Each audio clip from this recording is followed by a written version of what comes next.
આમ આદમી પાર્ટી 834 વોર્ડમાં આગળ ચાલી રહી છે। કોંગ્રેસ 333 પર, અન્ય ઉમેદવારો 238 ઉપર, અકાલી દળ 164 ઉપર અને બીજેપી 128।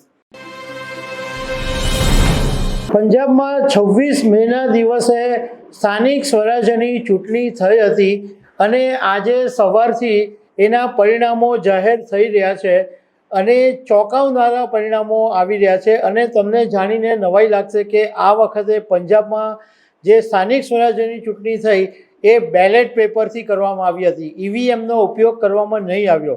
અને આમ છતાં આમ આદમી પાર્ટીનો હાથ અત્યારે ઉપર રહ્યો છે। ઘણી બધી બેઠકો ઉપર આમ આદમી પાર્ટી આગળ ચાલી રહી છે, બીજા નંબર પર કોંગ્રેસ છે અને ભાજપ તો સાવ ચોથા નંબર ઉપર ચાલી રહી છે।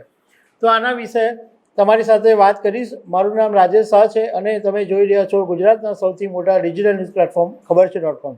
પંજાબમાં આમ આદમી પાર્ટીની સરકાર છે અને 26 મેના દિવસે 8 મહાનગરપાલિકા, 75 મ્યુનિસિપલ કાઉન્સિલ અને 20 નગર પંચાયતની ચૂંટણી માટે મતદાન થયું અને એમાં ટોટલ 1977 વોર્ડમાંથી 697 વોર્ડના પરિણામો જાહેર થયા અને એની અંદર આમ આદમી પાર્ટી 834 વોર્ડમાં આગળ ચાલી રહી છે। કોંગ્રેસ 333 પર, અન્ય ઉમેદવારો 238 ઉપર, અકાલી દળ 164 ઉપર અને બીજેપી 128।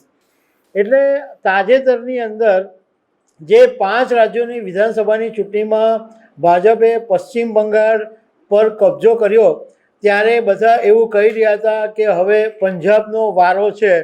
નગર નિગમમાં 50 વોર્ડમાંથી 38 વોર્ડના પરિણામ જાહેર થયા। એમાં આમ આદમી પાર્ટી 28 વોર્ડમાં આગળ છે, કોંગ્રેસ 4, બીજેપી 2, અકાલી દળ 2 અને અન્ય 2।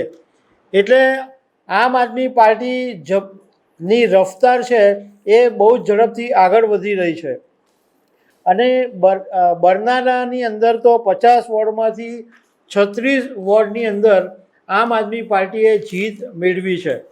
હવે તમને સવાલ એ થશે કે પંજાબની અંદર બેલેટ પેપરથી ચૂંટણી કરવાની જરૂર કેમ પડી? તો ચૂંટણી પંચે આંધ્રપ્રદેશની જે ઈવીએમ પ્રોવાઈડર કંપની છે BEL, એની પાસેથી પંજાબમાં સ્થાનિક સ્વરાજની ચૂંટણી માટે ઈવીએમ માંગ્યા હતા, પરંતુ કંપનીએ એવું કીધું કે તમિલનાડુ, પશ્ચિમ બંગાળ અને આ બીજા બધા રાજ્યોની અંદર જે ચૂંટણી થઈ એના માટે 10 મે પહેલાં કંપની ઈવીએમ પ્રોવાઈડ કરી શકે એમ નથી। એટલે આખરે ચૂંટણી પંચે પંજાબની અંદર બેલેટ પેપર ઉપરથી ચૂંટણી લડાવી અને આ વાત એવી છે કે જ્યારે પણ પરિણામો આવે છે ત્યારે વિપક્ષો હંગામો મચાવે છે કે ઈવીએમમાં કંઈ ગડબડ થઈ છે, બેલેટ પેપરથી ચૂંટણી કરો। તો પંજાબની ચૂંટણીમાં બેલેટ પેપરની ચૂંટણી પછી આમ આદમી પાર્ટીનો વિજય વિપક્ષને એક જોમ ભરી દેશે।